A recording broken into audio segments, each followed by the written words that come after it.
Good morning, everyone. Thank you so much for being here. We are aware that today is a busy morning for news in the House, but we are delighted to welcome once again to the press briefing room Madam President, the President of the General Assembly, Ms. María Fernanda Espinosa. Your Excellency, without further ado, you have the floor. Thank you. Thank you very much, Monica. It's always a pleasure and a delight to be with you. We cross in the corridors all the time. I see you running around, trying to do your job. I always say hi, hello, but we don't have the time to just sit down face to face, interact, and have a conversation. So I'm always available. As you know, we have bilateral interviews with many of you, more than once, but here I am. My intention is not to provide you with a report back, because Monica does that in a very professional and thorough way every day when she interacts with you. But I think that I wanted to be here with you in this press briefing room to see you all face to face. In fact, I think I have asked my team that I should meet you, and we have tried to arrange this conference for a while now. And as we know, we have had a very, very tough and packed agenda, so I'm happily that we finally found this moment to have this exchange. Also, I know, because I also follow you, you have been very productive yourselves, doing a lot. Just saw your new Anka guide. Thank you for that. Thank you for the lovely gift and for the reception that you held despite the pouring rain, I was told. And if you allow me, I would like publicly once again say happy birthday, Evelyn. And I'm sorry that I couldn't join the party, but happy birthday. You were in my thoughts. I wasn't around, but happy birthday. And I heard the party was worthwhile. It was a good one. And so I know that your actual birthday, it's on the 1st of August. So we still have many more opportunities to repeat parties for Evelyn. So, well, anyhow, we are at the end of June, approaching the start of a new month in a few days. And there is still, I have to tell you, substantial work to be done for the presidency and for the high-level week, which, as you know, it is prepared by my office and my presidency. It is going to be extremely challenging. It is the first time ever when we will have 5 summits in 5 days in high-level week. I would like to draw your attention also to some of the events in the coming months before high-level week. On the 18th of July, we will celebrate Nelson Mandela International Day, among other events, and about a month later, on the 12th of August, we will organize a youth dialogue on the International Day of Youth. So just so you can put them on your calendars, 18 July, Nelson Mandela, 12th of August, youth dialogue for International Youth Day. It is very clear that young people are, in many ways, and I can say that firsthand, driving the agenda, and we need to include each and every one of them in the debate we lead on global challenges, which I have done during my tenure.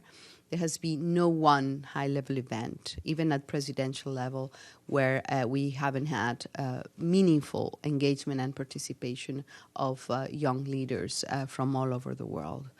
An example that stands out is the high-level event on climate, which has had a very particular focus on intergenerational responsibilities on climate change. And we had 80 young people from every region interacting with heads of state and government and with ministers on the future of the climate agenda. In August 22nd, we will mark the first International Day commemorating the victims of acts of violence based on religion or belief. This is a new resolution that was approved by the General Assembly. So the first time that we will commemorate the Day of Victims of Acts of Violence based on religion or belief is going to be on the 22nd of August.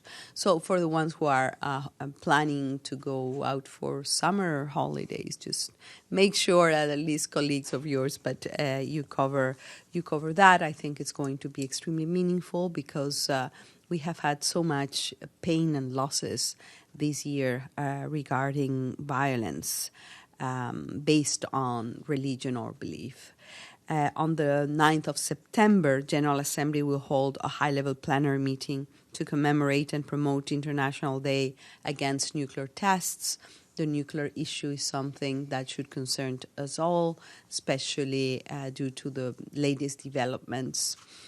I think that, so to keep that in mind, 9 September, and a few days before my successor, the President-elect, His Excellency Tijani Mohamed Bande, takes over, we will have a high-level forum to observe the 20th anniversary of the culture of peace. This will take place on the 13th of September. We are dedicating a great deal of effort to these events as we did with others. We want quality, we want content, we want impact. We are also seeing more and more a new way of convening these meetings, which is more interactive and more action-oriented. One of the changes we managed to introduce is to make the UN closer to the people and the people closer to the UN. Every single high-level event has had participation of private sector, participation of women's groups, civil society, activists. We have really steered up the conversation. We have broken the molds even on formats using a Davos-style arrangement in the General Assembly Hall, making sure that the blue seats are used not only for super high-level participants, but, for example, when we celebrated the launch of the International Year of Indigenous Languages, it was occupied by indigenous leaders themselves. So we have tried to, be innovative on the formats, on the kind of conversation, on the impact of the dialogues we are undertaking. And I see, and I can say with great satisfaction that we have steered up. Sometimes it's difficult because people like to do things they always practice and custom is bread and butter of this organization. But I have tried to steer it up. Even yesterday, I don't know if some of you either attended or followed the ceremony of the signing of the UN Charter in the General Assembly Hall. For the first time, we brought all the flags inside. We did this symbolic signing ceremony. This, as a woman, I can tell you, I mean, they can say, well, why to sign the Charter again and the flags and all that, but it has a very strong symbolic power. It means that we need to recommit to the very principles of the foundation of our organization.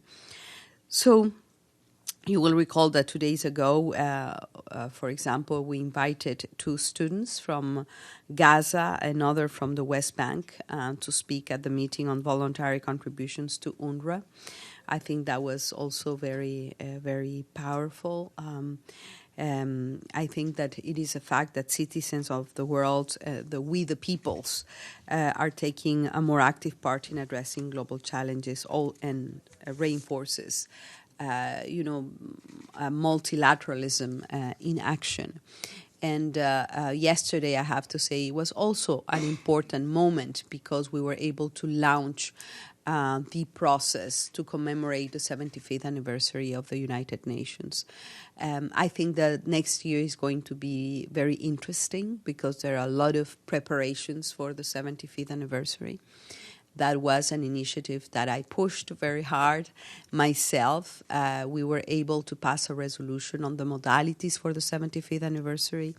The Secretary General has joined forces and just provided also a very special place to the commemoration of the 75th anniversary from the side of the Secretariat, from our executive arm, but also we need a lot of political traction for the 75th anniversary. We need high-level conversation on the future of multilateralism, and this has to rely in the hands and commitment of member states themselves. That's why we passed the resolution. That's why we are also preparing at the highest political level to come to September 2020 with a very strong, renewed, refreshed narrative on multilateralism.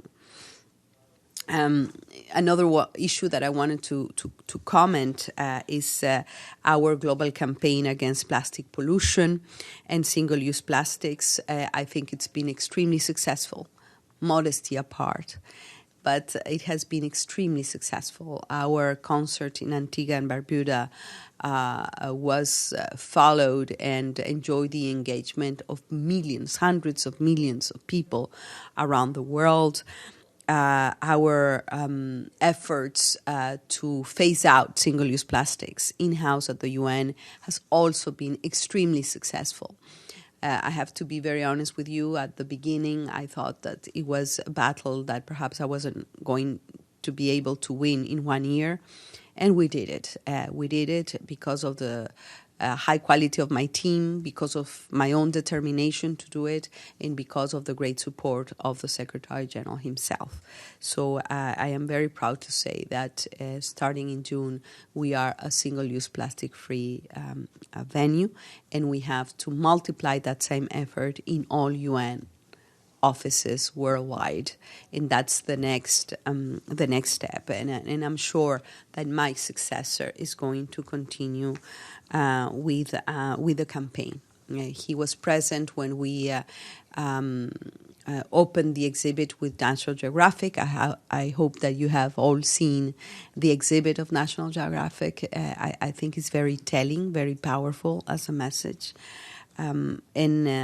And he committed himself to continue the single-use plastic ban campaign.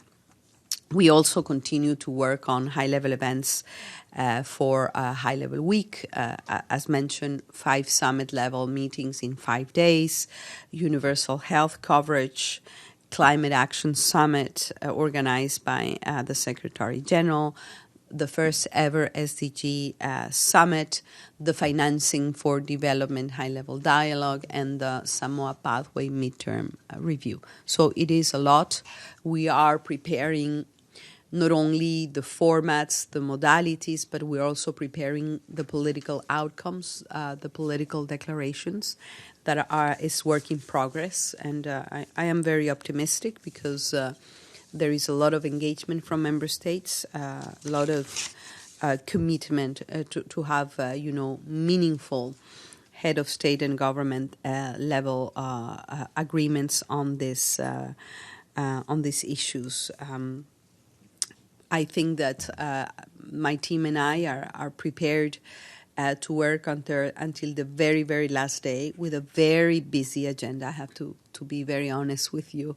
Have a very busy agenda. If you combine the negotiation processes for high-level week, the ongoing negotiation processes that go beyond that, but also the events that are still pending during this process, plus the regular handover, the reports. You know that I provide, every 3 months I have provided a thorough report to all member states on my own activities, besides the website, besides all of that. So we are preparing for that. I won't take more of your time, and I will be more than happy to respond to your questions now. Thank you, Madam President, for your opening remarks. The first question goes to Anka, Valeria Robeco, and afterwards we have Joel, and I'll have your hands. Okay, thank you. Okay, you are. Thank you. Thank you, Madam President, for this press briefing. My question is, if you have any comment on the picture of the father and daughters migrants that in the Rio Grande close to U.S.-Mexican border. Thank you. You want me to respond one-on-one? This one, and then we have Joe afterwards. Yes. Okay. You know, to be very honest with you, when I saw that, I was almost in tears because, this cannot be happening.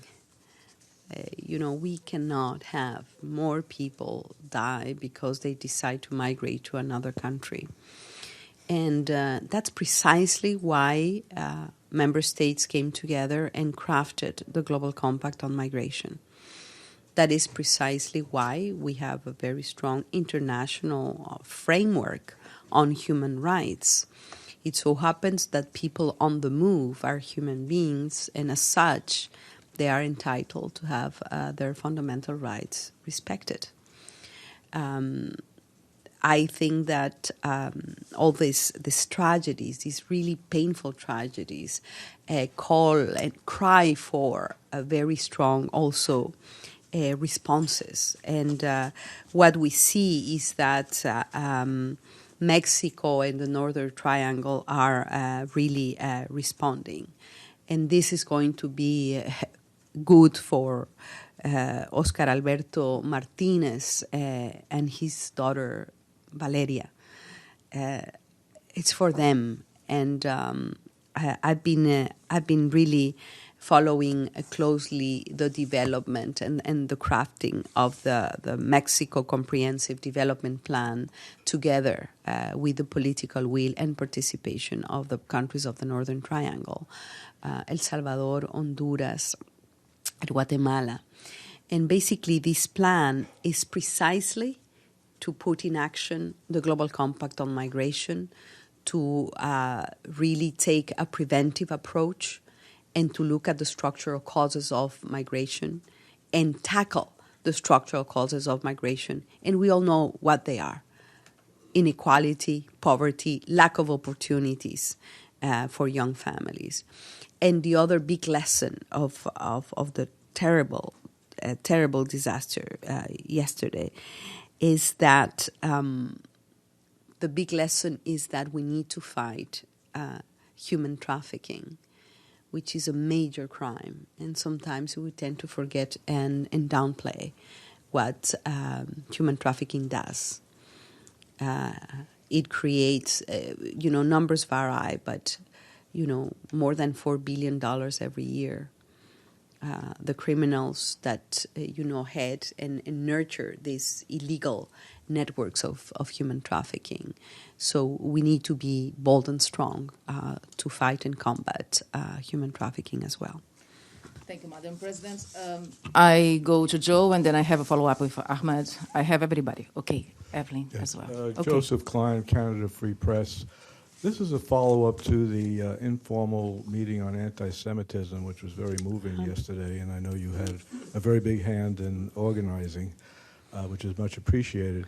The follow-up is, what do you say to those, and there are quite a number of critics, who criticize the UN itself for unfairly and disproportionately targeting the Jewish state of Israel in a whole number of one-sided resolutions, General Assembly, Human Rights Council, for example. And I want to point out something very specifically that maybe you could comment on. I've asked this before, but I believe it was last November. There were a whole series of anti-Israel General Assembly resolutions that were passed, some with less than two-thirds vote, and yet the resolution condemning Hamas, the terrorist organization Hamas, you had ruled required a two-thirds vote, and it did not pass. And again, some see this as a discriminatory treatment. So could you comment on that? Thank you. Sure. I think that I agree with you. The event on anti-Semitism was very moving, but I think beyond moving, it was also a wake-up call for all of us, for the international community as a whole. And I think that the principles of our organization, and yesterday I think it was a very powerful message to re-sign the We the Peoples, the Charter, on the 26th of June, precisely because of that. This organization is about zero tolerance to any form of violence, discrimination based on race, on religious belief, on sexual orientation. It means zero tolerance to any form of violence and discrimination. And painfully, we have to acknowledge that anti-Semitism has grown, and that unfortunately also, and I know that perhaps you can help us think through this, because to be very honest, I have mixed feelings there. The role of social media, in spreading hate speech, in spreading, anti-Semitism. How can we control that? How can we make sure that our education systems take care of this issue in a more comprehensive and broader way?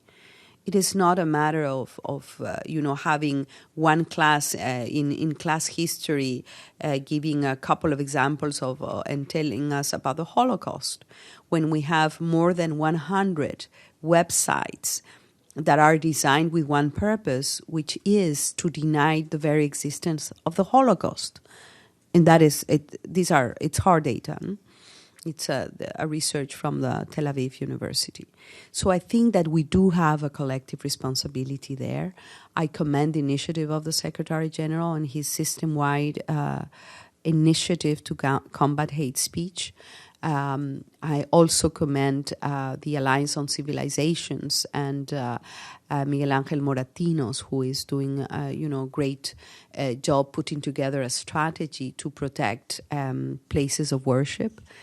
And regarding your overall question about a particular country being treated unfairly, I think that the General Assembly is a parliament.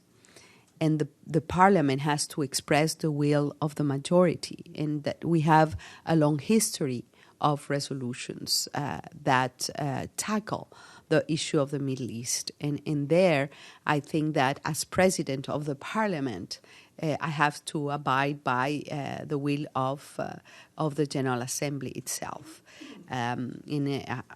I cannot have judgment on that. It is the expression of the most democratic body of this organization. Just as a very quick follow-up, and going back to that specific vote on Hamas, you did have the discretion to determine whether a two-thirds vote was required, which is a political question, and there were other resolutions that day and the week before, dealing with the Middle East, dealing with Israel, anti-Israel, at least two of which did not require a two-thirds vote. So I'm just wondering why, in this case, you decided to set the bar higher at two-thirds, which was not met. The majority would have passed that resolution against Hamas. Well, I have to say, perhaps to recall that my ruling in that day was precisely to ask member states whether they thought that we needed a two-thirds majority for that resolution. And it was the will of the majority of the member states. I followed strictly and by the book the procedures of the General Assembly. So I asked them, and they responded to me. And I've been extremely careful on respecting the procedures and the rules of procedure of the General Assembly, and on listening to the voice of the member states. That's my role as president. So my ruling was to ask them. Thank you, Madam President. I feel like at school here because I'm putting your names down as you put your hands up. So now I have, in this order, I have Mario and then Georg. Carla, go ahead, Mario. Yes. Let's Mario go, and then I'm going to get back to you. Okay, Mario, go ahead, please. Mario Villar con la Agencia EFE. Gracias, Presidenta. Just to follow up on the migration issue, you mentioned the Compact for Migration. Have you seen really any progress? And if you can comment on the situation of children separated from their families in the southern border of the U.S. Thank you. Yes, indeed. After the adoption and the endorsement by the General Assembly of the Compact in December, we've been working on making sure that we establish a follow-up and compliance framework. And we established the International Migration Review Forum. This is an ongoing process. It's part of a negotiation which is being co-facilitated by Spain and Bangladesh. It is work in progress, that on the implementation of the Global Compact. We have seen very concrete outcomes where the compact has been used directly from its text. The 23 policy recommendations of the migration compact have been implemented on the ground. This is the perfect case of the comprehensive plan of Mexico and the countries of the Northern Triangle. The UN has had a very instrumental role there, especially ECLAC, our Economic Commission for Latin America and the Caribbean. Regarding the particular situation of minors being separated of their parents.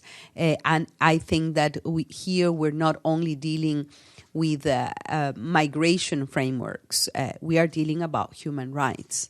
And yet again, I repeat that. People on the move are human beings, so they are entitled to be, guaranteed their fundamental rights.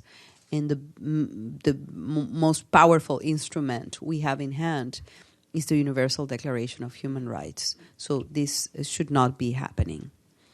Thank you. Georg. Georg Tichy, Ukrainian news agency Ukrinform. Thank you, Madam President. My question is regarding Ukrainian resolutions. There were, in the last half a year, 2 important resolutions on Crimea, militarization of Crimea, and human rights violations in Crimea. And both of them were not, they were just ignored, basically. And as you said, this is the parliament, this is the most democratic body which adopts decisions by the will of majority. And it's, of course, not only Russia that ignores resolutions, there are some other countries which do that. I just wonder your opinion on when countries ignore resolutions, how does it affect the general credibility and authority of the institution? Well, I've always said that we really need to be serious on the implementation deficit that we have regarding our own resolutions. And this is true for most of the resolutions we adopt in the General Assembly. This year, I think we are getting closer to 300. Am I right, Inga? You keep the numbers, every day. But we're very close to 300. Perhaps we will go a little above 300 this year. And basically, we have a process, and I have a lot of faith in this process, which is the revitalization of the General Assembly. And one of the issues that we are really discussing seriously is about how to streamline the work that the committees and the specialized committees, but the general membership does regarding the crafting of the resolutions, the passing of the resolutions, but also the implementation of the resolutions. And this is not only regarding, Ukraine and the already existing resolutions. There are so many more, but not only from the General Assembly, from the Security Council also. So I think that we really need to come to grips. And when we are crafting the resolution, making sure that some verification and review of compliance is embedded in the text of the resolution. Sometimes, most resolutions, they call for example, report of the Secretary General, high-level events, no? That's how it goes, but they should include some kind of review and compliance. But this is a work that needs to be addressed and done by the entire membership.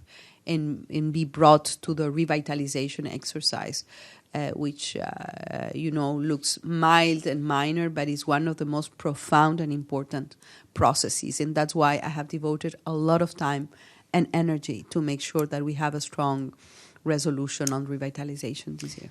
Okay, we have Shana, Guild News, Ahmed and Carla. I've got you. You're on my list. Shana, go ahead, please. Hi. Thank you. Thank you for having this briefing. Just a quick question on the issue of Security Council reform. We understand there was a rollover, as has been the tradition for many years, and the IGN sort of goes on and on and on. But how would you describe the advances that were made under your presidency? And very realistically speaking, how do you see UN Security Council reform playing out in the future, and what lessons learned would you pass on to the new PGA? I'm sorry it's a little early to talk about it, but I'd appreciate your answer. Thank you. Sure. I think you're right in saying, and I agree with you, I've been saying this since the very beginning, that Security Council reform is one of the most contentious and divisive issues that we have, in the General Assembly. I have to also acknowledge that the progress and the IGN work this year was extremely difficult, contentious, complicated, because there are different groups, there are different views, there are different interests. Within the groups, you also can see that there are differences. And, the task of a president of the General Assembly is to make sure that you bring all of them together in their differences, and try to find a common denominator. And in doing that, to ensure that this process is inclusive, it's transparent, and it brings forward the mandate of Security Council reform. This is one of the issues since the very first day I said this is very much a member state-driven process. So I have performed my role as to be a bridge, to be a convener, to be, a consensus builder among very different positions. I have to tell you that it was not easy.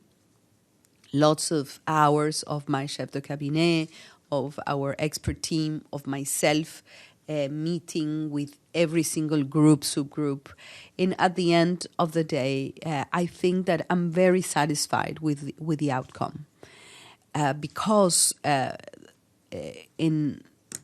and perhaps now that it's over, because we decided on the rollover decision, I can say that this has to be an incremental process, and this has to enjoy, the widest possible agreement among member states. So what we were able to do, in my opinion, is to streamline the process, rolling over only 2 documents, the framework document and this year's document, even if, several countries were unhappy. But in multilateralism, if you have everybody equally unhappy, is that you have succeeded, no? And also, the continuation of the IGN, of the dynamics of the IGN. I think,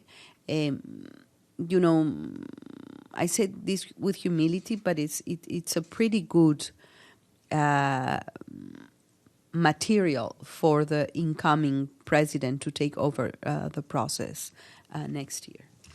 We're going to move on to Ahmad, Carla, and Errol. I have to say that we are live on UN Web TV, but also on the PJ's Twitter account, UN_PJ. So let's go ahead. Thank you, Madam Ahmad. President, for this briefing. Ahmed Fatih, American Television News. With regard to the migration, and you spoke about the clear relationship between migration and human trafficking in many parts of the world. Over the weekend, U.S. Vice President Mike Pence said that they pay in the range of $5,000 for traffickers to be smuggled into the United States. At any point, why is the international community just focusing on extremely wide-angle picture, so many resolutions, compact, which is the average citizen on the ground in the villages and valleys, they do not really relate to? Is there any way to create like a cooperative fund for these people that they can put the $5,000 matched by other donors to increase $5,000? This will give them a sort of a microfinance to start a small business or improve their living instead of taking gambling with their life across borders and seas. Thank you. Okay. I think that's a very good question because it is precisely the comprehensive plan of the countries of the Northern Triangle. It's precisely what it is, looking at. How to prevent people to leave their home countries for different reasons. And for that, you need to understand what are the underlying causes of migration. And they're not easy to address or solve because here you're dealing with high levels of inequality, with poverty, with lack of jobs, lack of access to quality education. So it is an overall comprehensive strategy. And at the end of the day, if you ask me, if we succeed to implement the Sustainable Development Goals and the 2030 Agenda, it would be the biggest service and the biggest preventive strategy to dangerous and unsafe migration. Because what the Compact does precisely is establish a framework for orderly, safe and regular migration. And so in implementing the Compact, that I think that we will be doing a great service to combat human trafficking as well. Thank you. My friends, let's help one another and have concise questions so we have everybody, because now I see more hands. I've got you, Ibis. Carla, go ahead. Carla, Errol, and Evelyn. Go ahead, Carla. Thank you, Madam President. Carla Stay from Global Research. One of your most important concerns that you've expressed earlier was concern about inequality. And can you comment upon Philip Alston's report, he's the rapporteur on extreme poverty, about the fact that 20% of the British citizens, as a result of the austerity measures imposed, are living below the poverty line. He said these are conditions going back to what Charles Dickens described 100 years ago. Also, on the 3rd of May, the Los Angeles Times described incredibly poor homeless people living in tents in Los Angeles, where the poverty is so extreme they throw excrement onto the street, and officers who have entered trying to help these people have ended up contracting typhoid. So while the issue of migration is a tragic one, we have citizens within countries, the most affluent countries on earth, who are living horrifically. Also, as a follow-up question, you did mention two events in September, the event on culture of peace and the event on nuclear weapons. And I had earlier suggested, I know one of the former presidents of the United States is passionate about the fact that he has stated the United States is the #1 warmonger in the world. And he has stated he's for the abolition of nuclear weapons. Why not have President Jimmy Carter as a keynote speaker at one of these events? Thank you, Carla. Madam Thank you very much for your questions, Carla. And I will start by the end. Invitation of former President Carter, of course. It's a logistics issue, a coordination issue, and my office will be more than happy to follow up with you and make sure that it happens. I'll be delighted to have him here. The second question is more profound, structural, and complicated. But, just to make the story short, inequality and poverty, you cannot draw a line. You cannot draw a clear map anymore of the North-South divide and to say that all poverty is in the Southern Hemisphere and the wealth and the prosperity and the equality is up here. It doesn't happen that way anymore. Unfortunately, issues of conflict, of climate change, of insecurity, are spreading north, south, east, west. and you do have huge inequality gaps, north and south, east and west. So I think that really coming to grips with a new international financial architecture, with a new, fresh fiscal redistribution system, a new taxation system, including on climate change issues. It's the way to go. I mean, here there's no black and white answer. There's no straight answer. But we do need more multilateral action for that to happen. We need more 2030 agenda implementation to tackle these issues. And the numbers are out there. The level of inequality is not only on the financial gap and on the poverty. You need dimensional poverty regarding GDP. It's a multidimensional poverty. And I would say that one of the most scary poverties is the soul poverty also that we are seeing. People with no hope, with no project, with no dreams for the future, and that are sick, but not physically, but sometimes deep inside them. And I know that we've been webcasted, and this is really not, the very Cartesian way to respond. But we need to also recover from our souls and our minds and our capacity to love humankind and the planet.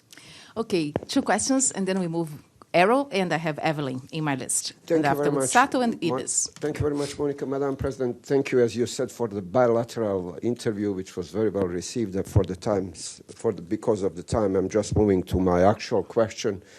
According to American media, there is pressuring from the U.S. delegation at the G20 summit in Osaka to the host to water down their statement on climate change or climate pact, whatever. So I'm asking you, since this is one of your 7 priorities, whether you would like to use, do you have a hope that you can do from this podium or your activity by the end of your presidency to have most prominent or even most prominent organization? Because at the end of the day, we can only imagine what would happen if U.S. would be on the board with these issues. So what would you say or do? And Evelyn, your question before Madam President answers too. Thank you. Right, on UNRWA. I heard your statement on UNRWA and the entire pledging conference the other day. Do you think UNRWA can raise enough money by the end of the year, not just to tide it over by the summer? I didn't hear the Gulf states give any kind of a pledge. And on plastic pollution, do you have any success in other UN headquarters, Geneva, Nairobi, wherever? Thank you. Thank you very much. I've got you. Thank you, Evelyn. First on climate G20, basically, I think that, we do not have a choice. My message to the G20 leaders in general would be, we don't have options. We need to take seriously transitions to carbon neutral economies. The European Union has committed to do so.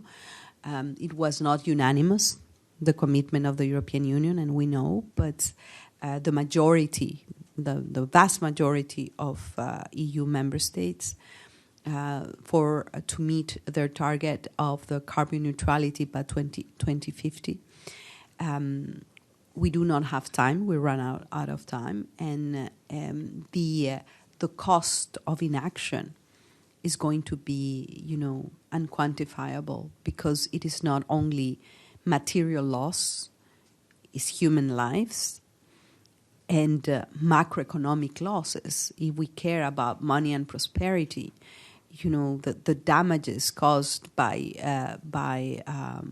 impacts of climate change, droughts and floods and destruction of infrastructure, and incapacity of the affected countries to pay their debt, as simple as that, to be subjects of credit, to implement the Sustainable Development Goals. So I think that my message would be is we have run out of time. We are in a climate emergency, and the cost of inaction is too high. Okay, and now Evelyn's question on UNRWA, the pledge. UNRWA, sorry, Evelyn. Yes, indeed, we had this pledge session the other day, the day before yesterday.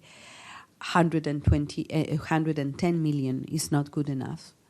We need 50% more of that sum, and hopefully we will close the gap by the end of the summer, because otherwise, the price and the weight would be in the Palestinian children that cannot go to school, that cannot go have, the basic health services provided. So I really hope that we will be able to close the gap on the UNRWA funding. Thank you. Satu and Ibis. Satu, go ahead, please. Thank you. Thank you. Thank you.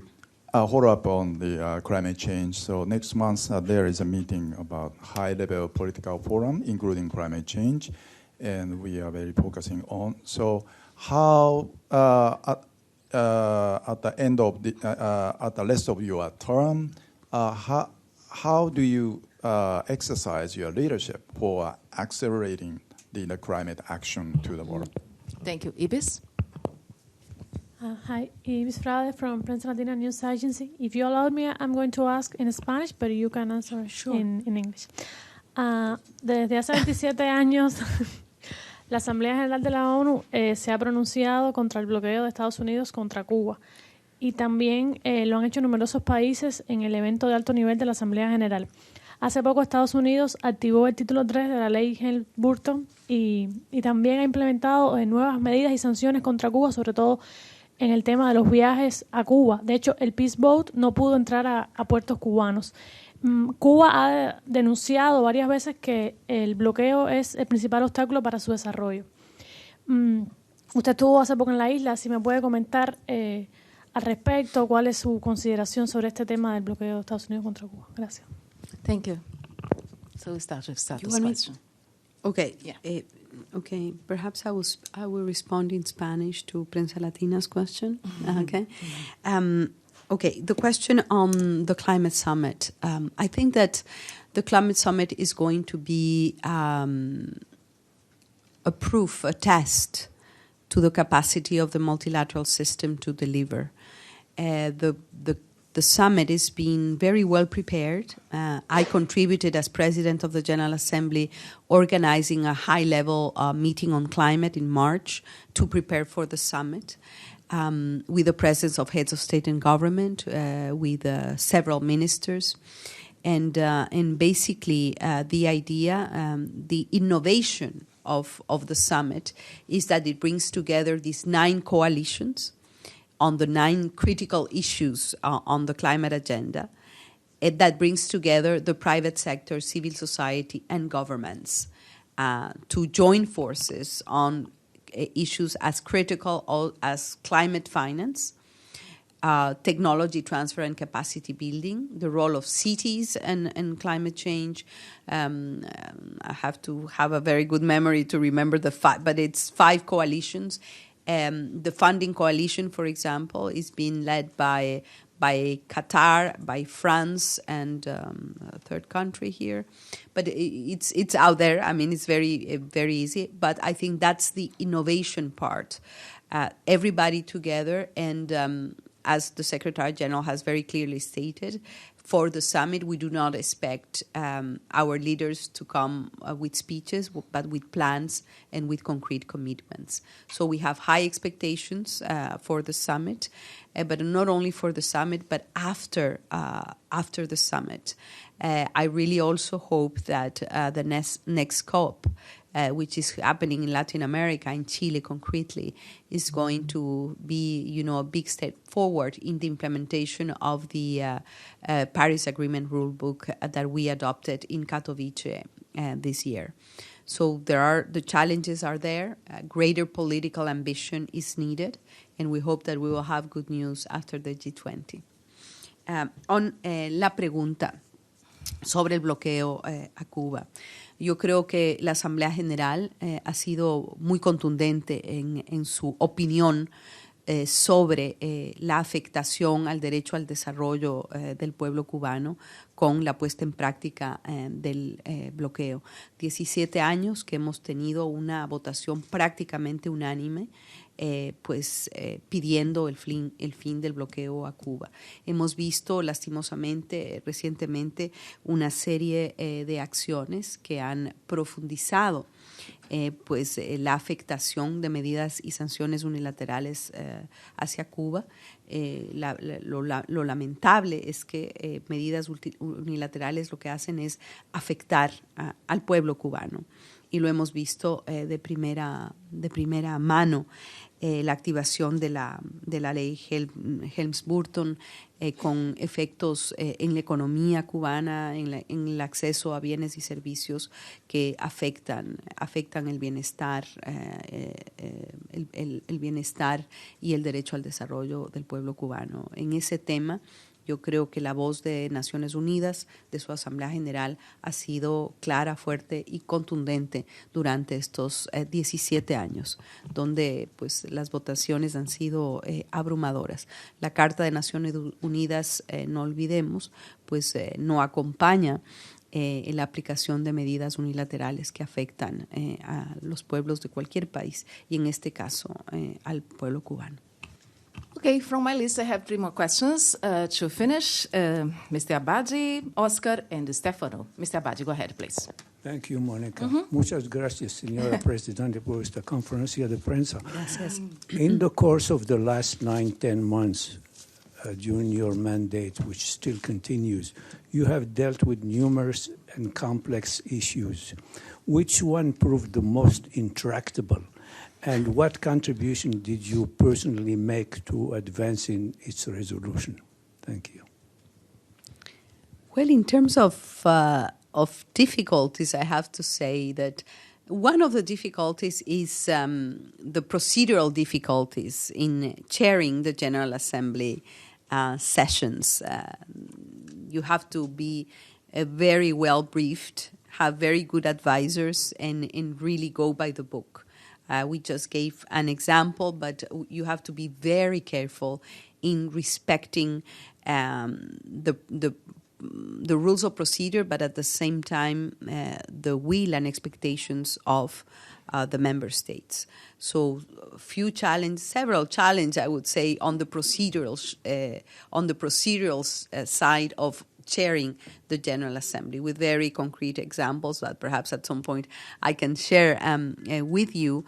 And I would say perhaps a second challenge, which is more general, but we can go in details. But I think that we are living, I would say, like a trust deficit in the multilateral system. And what I have put all my energy and effort is, first of all, to reposition the idea that multilateralism is irreplaceable, and that the beating heart of the multilateral system is the United Nations. So, my idea of the 75th anniversary, of bringing it up here and refreshing the narrative on multilateralism was because of that. I think that every challenge is an opportunity, and it is not a secret to all of us that multilateralism is being challenged by some. So we need to prove ourselves. We really need to prove that we are capable to deliver, to change and touch the lives of millions of people around the world. And my other effort has been, in a very humble way, because my office is small. Our capacity also is limited. Limited in time, especially, but to communicate better. In every trip, in every exchange, I always meet. I go to universities. I meet with youth groups, with women's groups. I meet with children. This week I was at the Queen's Museum in the graduation of hundreds of young UN ambassadors coming from very, incredible neighborhoods of New York, in the Bronx, and in other areas, in some places in Queens where my community lives, and they are learning to love the United Nations. I was with her, I think, on Monday, with them. So communicate better, bring the UN closer to the people, bring the people closer to the UN.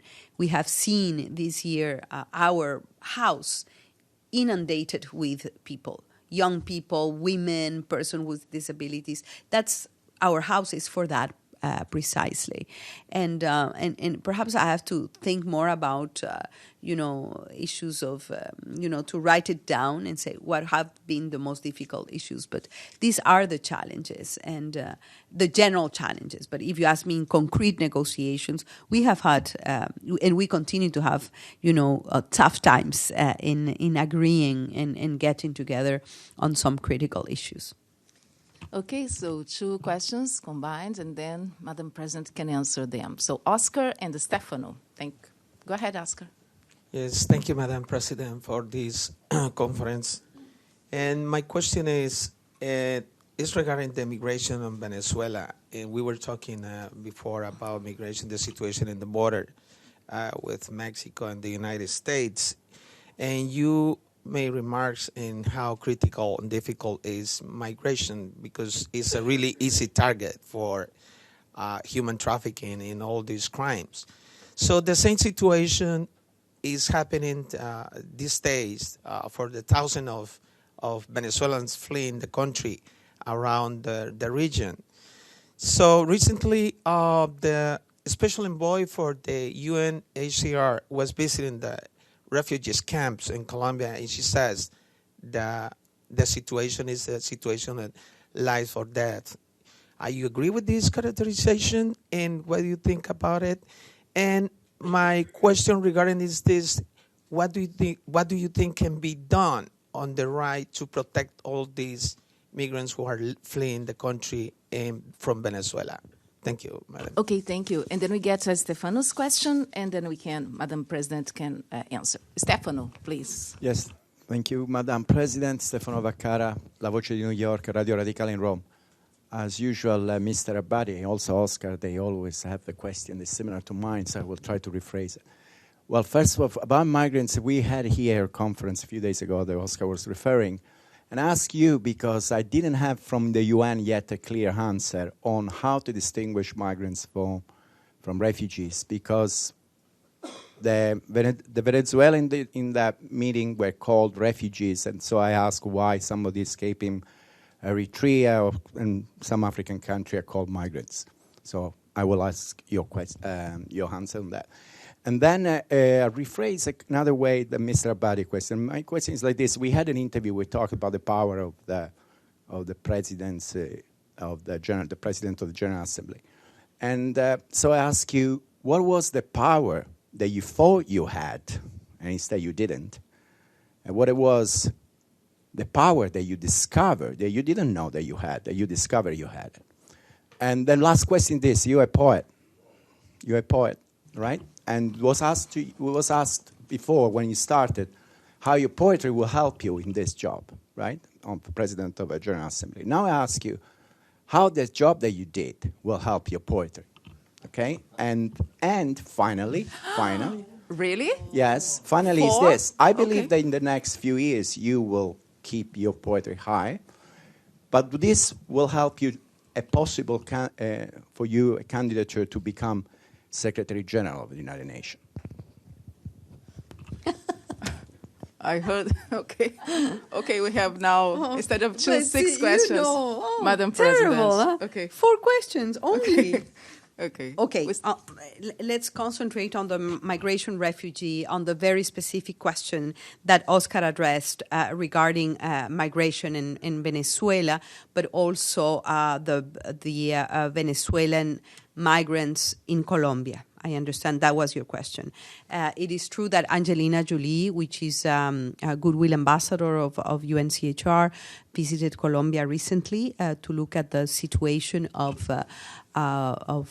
Venezuelans in Colombia. And I think that issue of migration, I would have exactly the same response. We have a situation of crisis in Venezuela that is known by everybody. And it is quite obvious that people decide to look for for places where they feel safer and they feel they have, a better future. That's the common denominator of migration.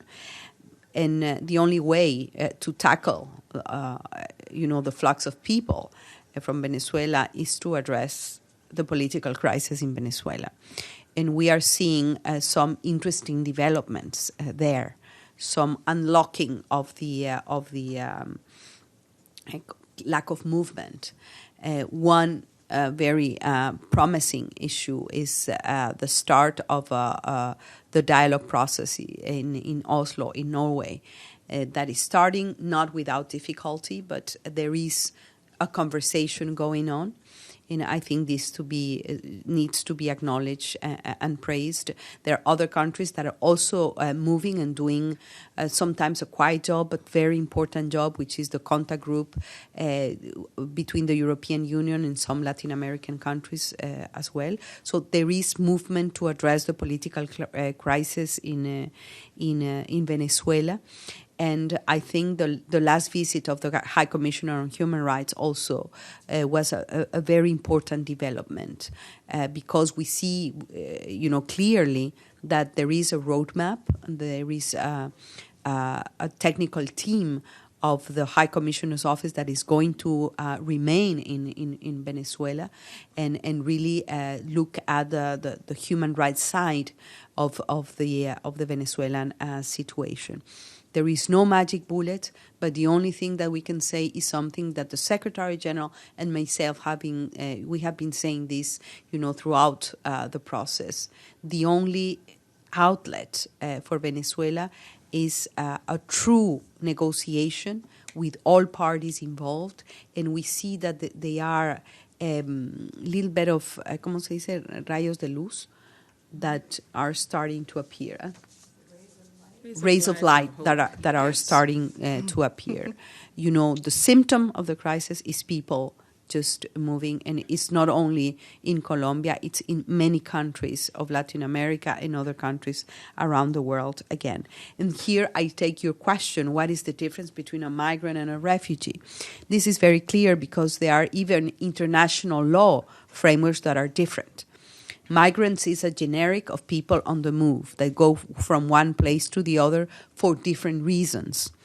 No, a refugee is a person with an international protection status because with a specific request to the country of destination. So there is a legal process that undergoes, until a person is acknowledged and receives the status of a refugee. A refugee is a person that flees from, escapes from a threat, whether it be a conflict, hunger, persecution politically. And a migrant can come from different regions. I mean, we can have students that are migrants that come from different countries, and they find that it's better to study here and there, and there is a flux. I'm sorry, madam. Maybe my question was not formulated well. What I'm asking, I know the difference. My question is why the UN calls in this moment a lot of Venezuelan refugees, and they escape in an economic situation. It's terrible. I will escape too. But they're called by the UN refugees. And people escaping from countries in Africa, let's say Eritrea, just because it's a country that I see a lot of Eritreans trying to escape. And they are called, when they're trying to get whatever they're trying, they're called migrants by the UN. That's what I ask. What's the difference, technically speaking? Well, I can tell you. I mean, I come from a country that is. It's not that the UN calls certain people in a way or another. I mean, that there is a legal implication of that, and I can tell you about the very concrete story situation of Ecuador. We are a country both of origin, we are a country of transit, and a country of destination. In both categories, we do have a a very important Ecuadorian population living outside the country because of a series of financial crises in Ecuador. So they are here in New York, a lot of them, of my brothers and sisters. We are in Spain, in Italy. So, we have migrated. We do have, for example, the population number one in Ecuador, foreign population number one is Colombia, because we have received Colombians for more than 40 years of conflict in Colombia. And there we have two categories. We have the Colombians, they come, they work, they live, they have families, whatever. And you do have the Colombian refugees, and we still are the country number one with Colombian refugees, of refugees in general, of the Western Hemisphere. And because they request to be protected under the umbrella of the refugee institution, international institution. So we do have more than 200 requests for refuge from Colombians in Ecuador, much more than Venezuelans. And we do have a very important population of Venezuelans that are migrants that are not requesting to be protected until under the umbrella of the Refugee International Protection Institution. So I don't know if I'm making myself clear, but it's not that the UN calls ones refugees and the others migrants. No, this is very concrete, very specific. You've been very clear. I just say the UN is not clear, the UN as institution. It looks to me that the request refugee status are not treated the same way lately, as well as in other parts of the world that they ask refugee status. Thank you, Stefan. We're going to have to wrap up, if you don't mind, because of Stefan Dujarric will be here soon.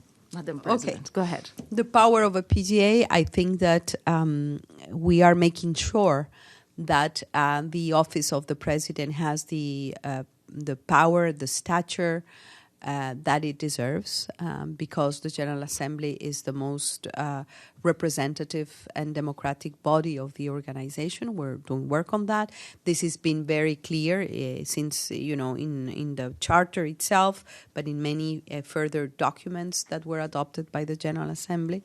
So in the formality, I think that the office of the president has increased in traction, in decision-making power, in political weight, if you wish. And the truth is that, yes, you do have the capacity to improve the work of this organization in many ways. And I have tried my best to really walk the talk and make sure that we comply with our theme for this year, which is to make the UN relevant to all. And that has been, my major efforts geared towards that. And yes, indeed, no doubt, my experience this year and the time that is left is going to be really very powerful food and raw material for my poetry. Thank you. Thank you so much, Madam President, for your time, and also each and every one of you for your time as well. We're going to make a small break until the 9th of July on the live briefings, but you're going to have our written briefings every day from our office, the PJ's office. Madam President, anything else you would like to add? No, just thank you very much. Thank you very much for turning your heads and eyes and hearts to the work of the General Assembly. I know that some of you are passionate about Security Council, but and I see you running, when something is happening in the Security Council. But I'm also pleased that you're watching us. You're looking at the work of the General Assembly. You're getting more and more interested in the work of the Office of the President, and that is extremely encouraging. So thank you for your interest and your attention. Thank you. Good afternoon, everybody. Thank you.